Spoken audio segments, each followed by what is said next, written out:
La prescripció electrònica és un projecte assistencial. Té 3 elements importants.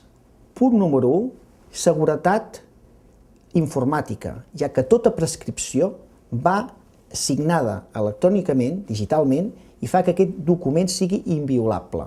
I per tant, només ho pot fer una altra persona que tingui signatura digital que, dient el motiu pel qual es modifica aquesta prescripció, pot modificar-la. Punt número 2. Té elements de seguretat clínica, ja que quan fas una prescripció, el programa activament t'informa d'elements de seguretat clínica del pacient, des de problemes amb altres medicacions, problemes de salut que pugui tenir, o inclús problemes anteriors que hagi pogut tenir aquella persona amb un d'aquells medicaments.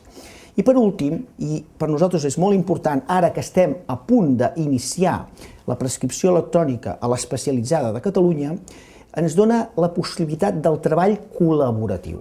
I això és realment molt important, sobretot si pensem en les persones que tenen processos crònics de llarga durada.